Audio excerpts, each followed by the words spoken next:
What is going on, everyone? My name is Boit, and I am back with some more Age of Mythology, the Titans action spawning in the top side of the map in the blue color, starting with an off-civ. His name is Joe, and he is playing Oranos. His opponent today in the red color playing as Zeus. His name is Hagrit.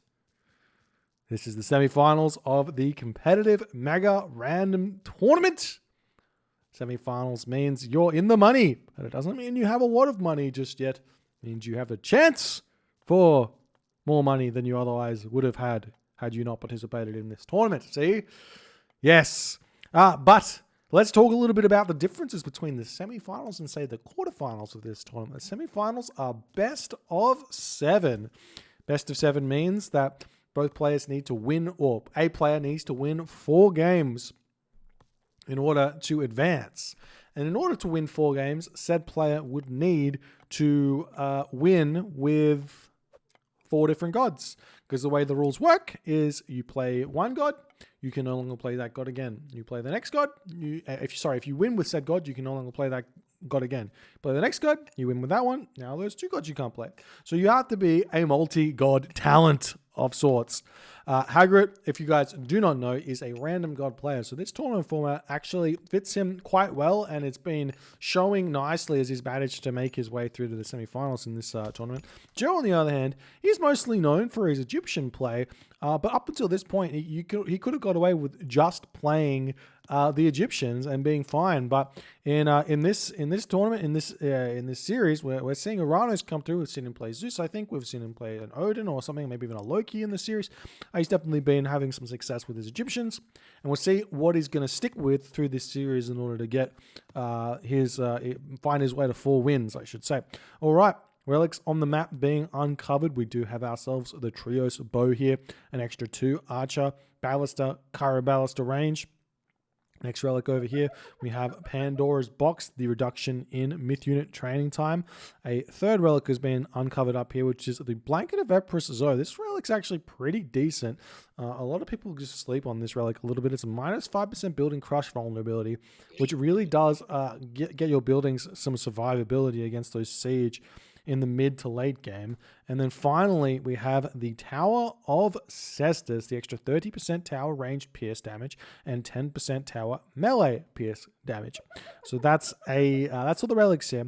Now, let's talk a little bit about what we might be seeing here from these players. So more and more from Zeus and from Greek alike, we're seeing 2 town center plays happening. Now, I'm fairly against the notion that Greeks should be going 2 town centers against Atlantean. I think if the Atlantean player plays it correctly, you're more than likely going to be having a worse time in the game. So I'm very much in favor of any sort of 1 town center ideas that the Greek players want to go with here. So what we might be seeing here from Hagrit has 2 options, and it's either going to be an Athena, Hoplite Toxotes, Hoplite Hippocon build, or it's going to be a Centaur into Hoplite Hippocon build. Both are good, both are strong, and we'll see which one Hagrit wants to go with here. Joe, on the other hand, he is not an Oranos player by any stretch, but let's be real, Oranos not the hardest god in the world, and we'll see what he's going to be able to come up with in this game. He's gone for a 430 Prometheus. It's honestly, for Oranos, the actual difficulties of Oranos come down to a couple of things. So first one would be your Terma, being able to control your Terma in these fights to make sure that your opponent is not get onto them too easily with hoplites. Obviously, Hippocon are a different story, but you can always pull your Terma back away from the hoplites, the Hippocon chase in, and then you get your Mamilla to kill them off. And that's the big important thing for Oranos players to avoid, is losing those Terma too easily. And then obviously other things end up happening as we see Hagrit sending in his Jason to harass here. Joe, obviously not the Atlantean expert, not leaving his oracles back, but his oracles are being brought in. So the question here is going to be, will Joe cast Valor or not? His other oracle is very, very far away from here. So we might see Joe popping these oracles out and casting Valor nice and early. Maybe just making one of his oracles into a hero, as we see the Jason doing the damage, going to be kind of retreating away. Still going after that low HP citizen here. Another low HP citizen on the way. The Promethean moving through. The citizen getting very, very close to falling here as Hagrit's micro doing very, very nice job here as the oracle's popping in and out of this mana. The second citizen getting very, very low as we see a centaur moving through in onto this position. The citizen gets down to 4 HP. And now Joe's got to be incredibly careful here as the oracle coming back. We see the Terma making its way forward here as Joe is in a lot of trouble, not able to afford the next Murmillo as he's got himself his first Valor going to come through. More than certain, we're going to be seeing these units here getting valid, but the Murmillo here 100% going to get bolted as the Centaur retreats. Thank you so much for the 5 months just to passage. Appreciate you so much, my friend. As the unit's now going to be moving in, 2 incredibly low HP citizen still attempting to get out and back to work here as we see the Odysseus coming through. There is no way that citizen survives. It gets sniped down by the Odysseus, and Hagrit is in with an incredibly strong advantage right now as more Terma are coming in, but Joe has got no villager production right now. No Murmillos getting produced. And the early game harass that Hagrit is managing to do in this game is absolutely overwhelming here. As not only that, the Jason also going to deal with the Terma, but one Centaur does get taken out here. That's a really, really big win for Joe. There's no reason for Hagrit to be losing a Centaur this early. The low HP citizen under attack yet again by that Odysseus as the Jason going to be pulling back. There's no room for another another Valor for quite some time as the Odysseus is now targeting down that citizen yet again. Does get garrisoned here, but the heroes are going to have to retreat back. Hagrit has done the damage, but Joe seemingly okay right now as he has produced his units and Joe has to retreat away. We're actually seeing that Hagrit's looks like he's stopped production of Centaur for whichever reason, and he might actually be going for a second talent center here as he's starting to make some Hippocon. Lots of wood in the bank, so I'd be interested to see if that's what he wants to go for, but it doesn't make a whole lot of sense here as the Centaur Hippocon are out and Joe decides he needs to pull back here. A gigantic advantage for Hagrit in game 1, but if you know anything about Oranos, you know that Oranos never give up, never surrender has gone well for many Oranos players in the past, as Oranos is possibly one of the most one of the gods with the best win rate from behind. If you've ever kind of looked through, I mean, this is kind of win rate that doesn't really exist, but if you ever look through games in which a player has got a disadvantage in it, more often than not, I mean, of the wins that they get, that would be mostly from the Atlantean sides. We do see the Centaur moving in, huge shockwave coming in, and Hagrit decides, yes, he does have to ceasefire. A bit of a misstep there from Hagrit, forcing a ceasefire, and now Joe gets a bit of a win. Making that ceasefire this early into the game really, really matters because it means that Joe's going to be able to survive some sort of like underworld pressure, all the other stuff when he gets going. Things are going to go really, really well for him. But right now, Hagrit, low resources, 55 population. He needs to get those houses down as Joe is at 66 of 95 population. We see the army moving around here for Joe, looking for some stray villages.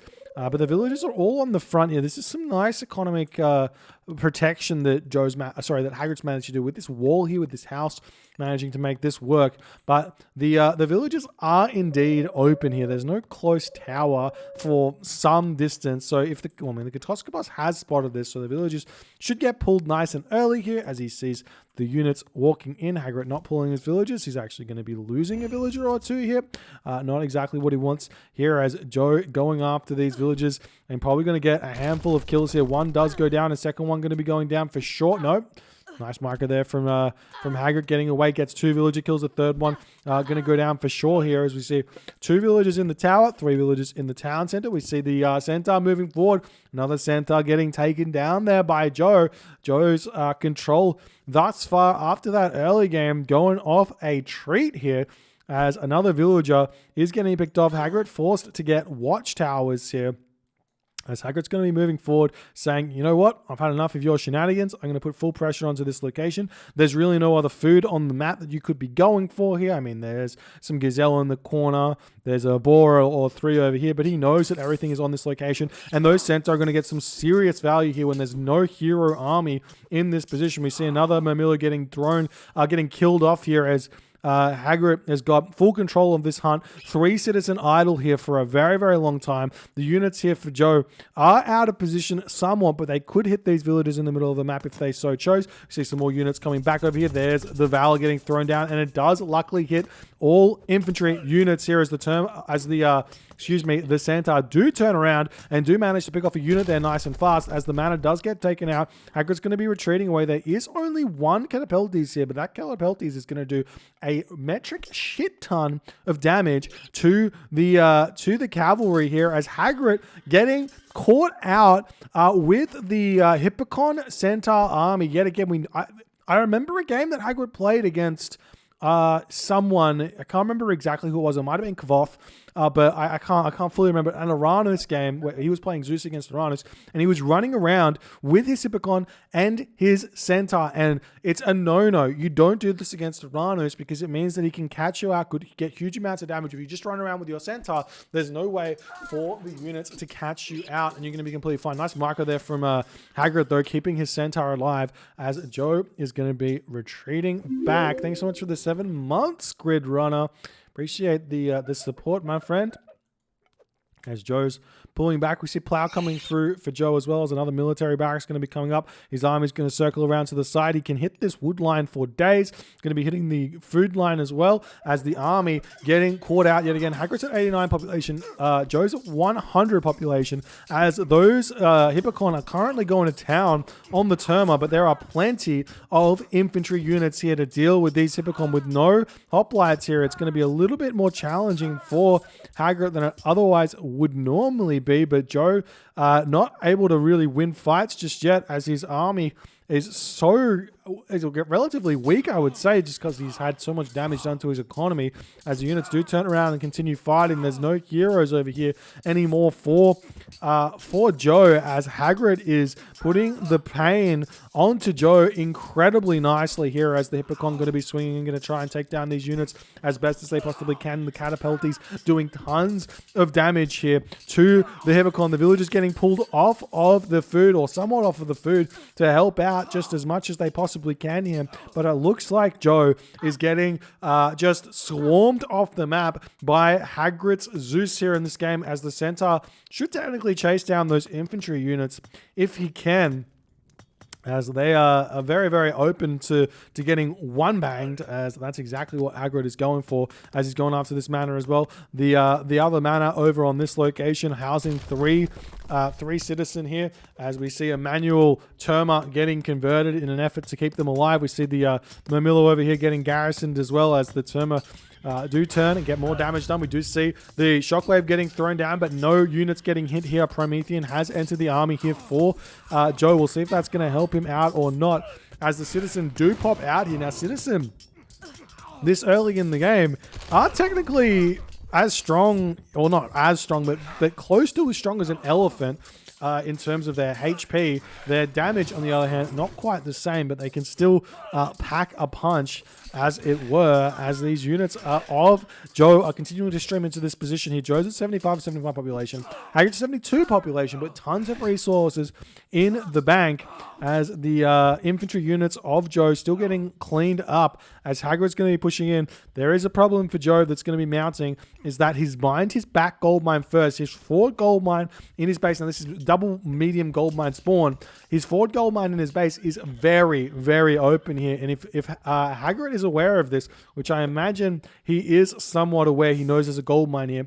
Hagrid could apply all pressure onto that location and end this game right this second here, as now we see Hagrid circling around slowly onto this position, as he's looking at the hunt first and foremost, and then I imagine he's going to be taking a good look at this gold mine that is just in killing reach here, as the Promethean moving forward. You do have to be a little bit careful against Promethean, especially when the Offspring come through, because I've got 5.5 speed. Yes, the Centaur have 6.5 6.5 speed, but the Promethean Offspring can still get onto them nice and fast and get some good damage done. So we do see this military barracks getting taken down as well. Random Mamilo still coming out of it, as Hagrit pushing in, pushing out, not able to quite finish this game off. We're still seeing some cheeky raids coming through from Joe as he is trying his darnest to slow Hagrit down in this game, but he basically needs to kill off like 10, 15 villagers here with these 3 Terma while staying alive in this game, as the Centaur is still getting chased down. Hagrit's not learned his lesson just yet, but he's going to be getting away with it by retreating away. There's no hero units in this army, so it's got nothing to really worry about here, as Hagrit getting himself crenellations just to make sure his towers can do a little bit of damage. We do see some more infantry units getting taken out here by Hagrit's Centaur. Nice control there by Hagrit to make sure that he's consistently using those special abilities. Another Mamilo almost falling there just due to the normal shots of a Centaur, but now Hagrit has his eye on this position as the villagers pulling back, trying to continue mining this gold mine as best as they can. The barracks here going to be getting taken down as the Centaurs starting to get shot at. We see the Centaur coming over here to take down another unit, does manage to take down a Terma there, as this other villager pulling back. Incredibly low HP hero citizen just sitting there farming, minding his own or minding her own business. Could very easily get taken out incredibly easily here, as we do see the Terma over here getting attacked as well by one lone Hippogon. The hero Hippogon should be able to actually deal with these 3 Terma fairly easily. We see the Promethean wandering forward, but the Odysseus already tasked with the mission of finishing that one off incredibly quickly here. As this fight is going downhill fairly quickly for Joe. He's still able to continue producing these units, but they're just not able to deal with the might of the Greek army, as the Centaur mass is starting to get too much. And in 15 minutes and 31 seconds, Hagrit handedly disposes of Joe's Oranos here with a fairly stock standard early game, as all Hagrit did that really set Joe off was send his Jason forward to Joe's gold mine. Now, I've said this once, I'm going to say it 2 times and maybe a 3rd time as well.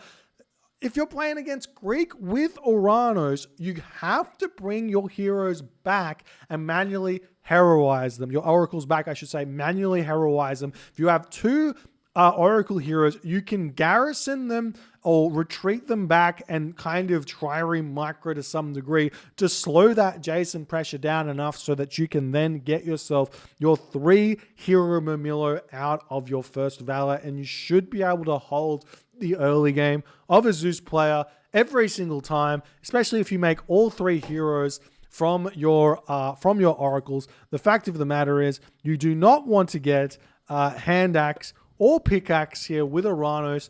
It's too dangerous, and you're not going to be able to heroize those units. And instead, you should be doing those more simple strategies in order to find an advantage. But incredibly well played first game here from Hagrit. A textbook beginning for him, actually, and he gets the first dub. If you guys enjoyed this game, please consider hitting the follow on the Twitch. If you are on the YouTube, hit that subscribe button, and I'll see you guys in the next game.